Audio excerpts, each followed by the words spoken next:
1776년 영조가 죽고 영조의 손자인 정조가 왕위를 이었습니다. 정조는 탕평책을 실시하여 다양한 인재를 등용했고 규장각을 지어 학문을 키웠으며 박제가와 유득공 등의 인재를 규장각 검서관으로 등용하였습니다.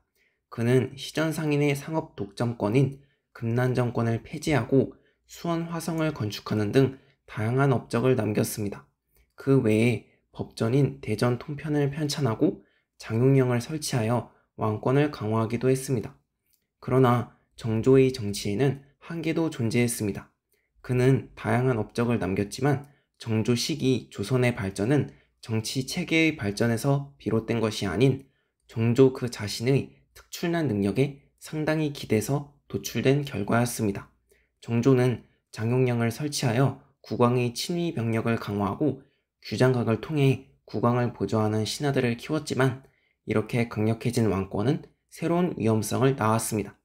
바로 정조와 같이 탁월한 능력이 있는 인물이 군주가 되지 못한다면 커지고 강력해진 왕권이 일부 집단의 손에 좌지우지될 위험성이 생겨난 것이죠. 게다가 정조는 지방 정치에서 지방의 사림을 배제하고 중앙에서 파견한 수령에게 향촌의 규약인 향약을 주관하게 해서 수령의 권한을 강력하게 만들고자 했는데 이러한 정조의 정책도 훗날 조선의 지방 통치에 부정적인 영향을 주게 됩니다.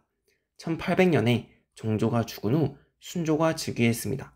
순조의 나이는 어려서 정순왕후가 수렴청정을 맡았습니다.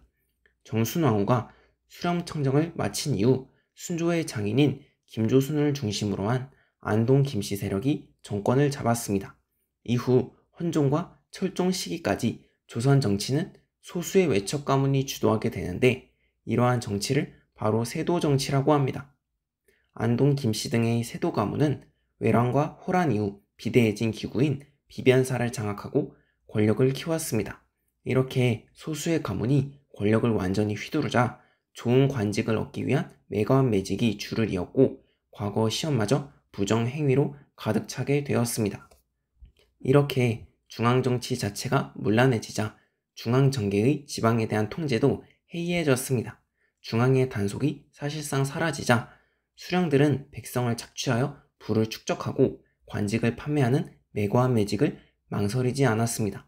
게다가 정조의 정책으로 인해 수령의 힘이 강력해졌기 때문에 지방에서는 이러한 수령을 견제할 수도 없었습니다. 특히 조선의 백성들은 삼정의 문란으로 큰 고통을 받았습니다. 삼정은 전정과 군정 그리고 환곡을 말하는 것이었습니다. 전정은 토지세를 의미하는데 수령들은 원래 정해진 수준을 훨씬 넘어서는 토지세를 거두었습니다. 운송비 등을 포함한 각종 부가세를 걷어 백성들을 힘들게 했죠.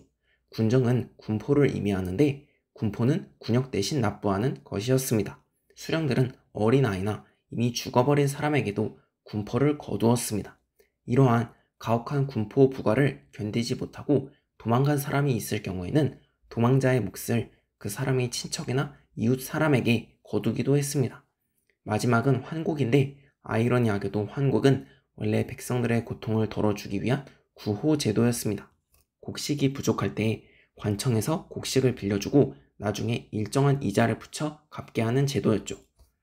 그런데 수령들은 이러한 구호제도인 환곡마저도 악용해 더 많은 부를 축적하려고 했습니다. 수령들은 곡식을 빌리지 않으려는 농민들에게도 강제로 곡식을 빌리게 하여 갚게 했습니다. 환곡이 사실상 필수적인 세금이 되어버린 것이죠.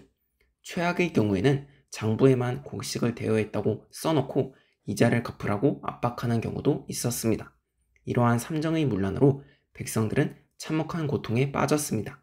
정조의 수령 권한 강화책은 수령의 횡포와 부정부패를 지방에서 제대로 견제하지 못하게 만들었다는 점에서 큰 약점을 가지고 있었던 것이죠. 물론 조선의 왕실에서는 다양한 개혁 시도들이 있었습니다. 순조의 뒤를 이은 헌종은 친위 세력을 육성하여 외척이 주도하는 세도 정치를 막으려고 했지만 이른 나이에 승하하여 실패하고 말았습니다.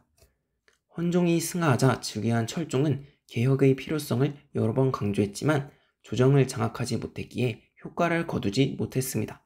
이러한 세도 정치와 삼정의 문란을 더는 참지 못한 백성들은 대대적인 농민봉기를 일으켰습니다. 1862년에 진주에서 일어난 봉기를 기점으로 크게 확산된 농민봉기는 조선을 삽시간에 혼란으로 뒤덮었습니다. 조선 조정은 이 사태를 수습하고 삼정의 문란을 해결하기 위해 삼정이정청을 설치했습니다. 삼정이정청에서는 여러 가지 개혁 방안이 제시되었습니다. 양반에게 군포를 부과하자는 방안, 환국에서 내던 것을 전세로 바꾸자는 방안, 토지 관련 제도와 세금을 바로잡아야 한다는 방안 등이 제시되었습니다.